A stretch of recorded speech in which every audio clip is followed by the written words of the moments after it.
నర్సయ్య గౌడ్ గారు, కేంద్ర ప్రభుత్వం కొన్ని పథకాలు తీసుకొచ్చింది. దానికి సంబంధించి నిధులు కూడా రైతులకు సంబంధించి పెంచడం జరిగింది. ఇవన్నీ పక్కన పెడితే రాష్ట్ర ప్రభుత్వంలో రైతులకు సంబంధించి రైతు భరోసాకు సంబంధించి ఇచ్చిన హామీలు ఏవైతే ఉన్నాయో దాని మీద దుమారం అయితే లేపుతుంది.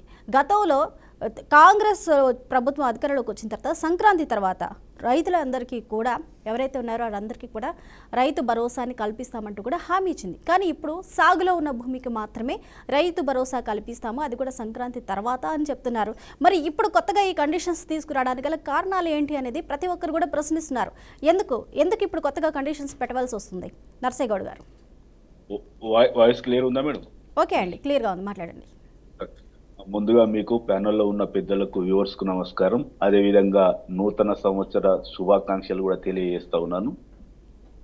ఇంతకు ముందు కూడా రైతు బంధు విషయంలో కూడా ప్రజలు గగ్గోలు పెట్టిరు, రాజకీయ నాయకులు అన్ని పార్టీలు కూడా గగ్గోలు పెట్టినవి. ఏంటంటే ఫామ్ హౌస్లకు ఇచ్చిర్రు, గుట్టలకు పుట్టలకు ఇచ్చిర్రు, రోడ్లకు ఇచ్చిర్రు, ఆల్రెడీ రియల్ ఎస్టేట్ చేసి ప్లాట్లు అమ్మిన వాటికి ఇచ్చిర్రు, అన్యాయం జరిగింది, అనవసరంగా దీన్ని ఖర్చు పెట్టిరని ఆరోపణలు ఉన్నాయి. కాబట్టి దాన్ని తగ్గించడానికి నిజమైన అంటే ఎవరైతే వ్యవసాయం చేస్తా ఉన్నారో, పొలం కానీ లేకపోతే చెలక కానీ దున్ని విత్తనాలు వేసి పంట తీస్తా ఉన్నారో వారికి మాత్రమే రైతు భరోసా అందాలన్న ఏకైక ఉద్దేశంతో ఈ సబ్ కమిటీ వేయడం జరిగింది. సబ్ కమిటీ కూడా ఈరోజు బట్టి విక్రమార్క, శ్రీధర్ బాబు, వీళ్ళందరూ ముగ్గురు కూడా సమావేశం జరుగుతూ ఉంది. ఖచ్చితంగా ఎవరైతే పంట వేసి పంట తీసి ప్రజలకు అందిస్తా ఉన్నారో, సాగు చేస్తా ఉన్నారో వారికి మాత్రమే రైతు భరోసా ఇవ్వాలనే ఉద్దేశంతో ఈ సబ్ కమిటీ కానీ లేకపోతే ఈ లేట్ జరగడం కానీ జరిగింది. ఎందుకంటే రోడ్లకు రైతు భరోసా ఇవ్వడం వల్ల ఎవరికి ఉపయోగం లేదు. ఆల్రెడీ గుట్టలకు పుట్టలకు ఫామ్ హౌజ్లకు ఇవ్వడం వల్ల ఎవరికి రైతు భరోసా దానివల్ల ఉపయోగం ఏం లేదు. లేకపోతే ఫామ్ హౌజ్లకు ఇవ్వడం వల్ల కూడా ఎవరికి ఉపయోగం లేదు. కాబట్టి మేము స్పష్టంగా చెప్తాను, దీని కండిషన్స్ కాదు, సరి అయిన విధంగా ఉపయోగించడు. ప్రజల యొక్క డబ్బును ప్రజలకు పంపిణీ చేసేటప్పుడు సరి అయిన విధంగా ఉపయోగించే విధి విధానాలను మీరు కండిషన్స్ అంటా ఉన్నారు. ఇప్పుడు మీరే చెప్పండి, ఫామ్ హౌస్లకు ఇద్దామా, గుట్టలకు పుట్టలకు ఇద్దామా, ఆల్రెడీ రోడ్లు వేసిన స్థలాలకు ఇద్దామా, ఆల్రెడీ ప్లాట్లు అమ్మిన స్థలాలకు ఇద్దామా? ఇది అన్యాయమే కదండి. ఈ కండిషన్స్ ఎట్లయితాయి? కాబట్టి మేము ఏమంటున్నామంటే పంట ఉత్పత్తి పెంచడానికి రైతు ఎవరైతే కష్టపడి పనిచేస్తున్నారో వారికి మద్దతు చేయడానికి, వాళ్ళకు భరోసా ఇవ్వడానికి మేము రైతు భరోసా ఇవ్వడానికి సిద్ధంగా ఉన్నాము తప్పితే ఎవరికి పడితే వారికి అనుయాయులకు లేకపోతే చుట్టాలకు పక్కాలకు ఆశ్రిత పక్షపాతంతో అందరికీ ప్రజాధనాన్ని వేస్ట్ చేయడానికి కాంగ్రెస్ ప్రభుత్వం లేదు. కాబట్టి ఈ రేపు మేము ప్రకటించిన తర్వాత ఇప్పుడు ఈ 14-15 లోపల ఖచ్చితంగా ఈ రైతు భరోసా అనేది క్లియర్ అయిపోతుంది. అంటే ప్రకటించడం జరుగుతుంది, ఎవరికి ఇస్తాము ఎవరికి ఇవ్వము, ఎన్ని ఎకరాల వరకు ఇస్తాం అనేది కూడా క్లియర్ కట్ గా ఇప్పుడు సబ్ కమిటీలో ఈ రోజు జరుగుతుంది. కాబట్టి దాంట్లో డిసైడ్ అవుతుంది. ముఖ్యమంత్రి గారు క్యాబినెట్ లో చర్చించి అది కూడా క్లియర్ చేస్తారు. కాబట్టి రైతులు అనే వాళ్ళు ఎవరు కూడా భయపడవలసిన అవసరం లేదు. రైతుల ముసుగులో రియల్ ఎస్టేట్ దందా చేసే వాళ్లకు మాత్రం ఇది తప్పనిసరి కష్టమే. ఎందుకంటే ఇన్ని రోజులు నర్సయ్య గౌడ్ గారు, అయితే ఇప్పుడు రైతులు సాగు చేస్తున్న భూమిలో ఇన్ని ఎకరాలకు మాత్రమే మేము ఇస్తాము అనేది కూడా కొత్త కండిషన్స్ ఏమైనా తీసుకురాబోతున్నారా?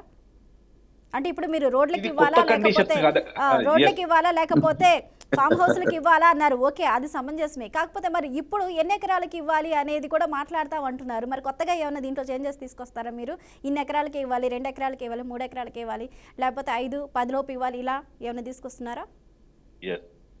చాలా విలువైన ప్రశ్న అడిగారు మేడం, మీరు మీకు అభినందించాలి. ఎందుకంటే అందరు కూడా దీని కొరకు ఎదురు చూస్తా ఉన్నారు. ఇప్పుడు కేంద్ర ప్రభుత్వము ఆల్రెడీ సమ్మాన్ నిధి కింద 5 ఎకరాలు అంటే 2 హెక్టార్లు అంటే 5 ఎకరాలకు ఇచ్చింది. కానీ మన దగ్గర ఎన్ని ఎకరాల వాళ్ళకు ఇవ్వాలని రైతు సదస్సులు పెట్టి అభిప్రాయాలు తీసుకున్నారు. వివిధ పార్టీల నుంచి అభిప్రాయాలు తీసుకున్నారు, దాన్ని కూడా డిస్కస్ చేస్తా ఉన్నారు. నేను ఇన్ని అని నా దగ్గర సమాచారం లేదు, కానీ దాదాపుగా 10 దాటకపోవచ్చు అని మాత్రం నేను ఊహిస్తా ఉన్నా. ఎందుకంటే సామాన్య రైతులకే భరోసా అవసరము, 100 ఎకరాలు 50 ఎకరాలు ఉన్న వాళ్లకు భరోసా అవసరం లేదని భావిస్తున్నాం. ఎందుకంటే వాళ్ళది వాళ్ళు చేసుకోగలుగుతారు, వాళ్ళది వాళ్ళు నిలబెట్టుకోగలుగుతారు. సామాన్య రైతు 1 ఎకరం 2 ఎకరాలు 5 ఎకరాలు 3 ఎకరాలు ఉన్నోళ్ళు వాళ్ళు చేసుకోలేరు, వాళ్ళకు గిట్టుబాటు కాదు.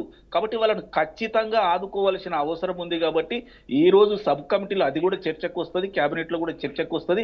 నాకు తెలిసి 10 ఎకరాలు మించకపోవచ్చని నా వ్యక్తిగత భావన. ఎందుకంటే 10 ఎకరాల లోపల 7 ఎకరాలు 8 ఎకరాలు ఉన్నోళ్ళకి అందరికి కూడా ఇబ్బంది ఉంటది కాబట్టి వాళ్ళకి ఖచ్చితంగా రైతు భరోసా అందుతుందని నేను కూడా అనుకుంటున్నాను. ఎందుకంటే ఇంకా విధి విధానాలు రాలేదు, చర్చ జరుగుతుంది కాబట్టి నేను జస్ట్ ఎక్స్పెక్టేషన్ మాత్రమే చెప్తున్నా. ఎందుకంటే కేంద్ర ప్రభుత్వం 5 ఎకరాలకు ఇచ్చింది. మీ అందరికి తెలుసు 2.5 ఇప్పుడు అది 6,000 నుండి 10,000కు పెంచుతున్నామని చెప్పింది. కాబట్టి మేము మాత్రం ఖచ్చితంగా 5-10 మధ్యలో ఉంటుందని నేను ఎక్స్పెక్ట్ చేస్తున్నా. ఖచ్చితంగా ఈ సంక్రాంతి లోపలనే ఈ రైతు భరోసా క్లియర్ చేస్తారు. ఎందుకంటే చర్చ ఇప్పుడు నివేదిక కూడా ఇవాళ ఇచ్చే అవకాశం ఉంది. నివేదికను 4వ తారీఖు నాడు క్యాబినెట్ లో చర్చిస్తారు. ముఖ్యమంత్రి గారు ప్రకటించే అవకాశం ఉంది. కాబట్టి రైతులు సంతోషంగా సంక్రాంతి పండుగ చేసుకోవచ్చు. సంక్రాంతి పండుగ చాలా ఆనందంగా ఆహ్లాదభరితంగా రైతుల ఇంట్లో ఖచ్చితంగా ఉంటుందని మాత్రం నేను భావిస్తా ఉన్నాను. ఓకే.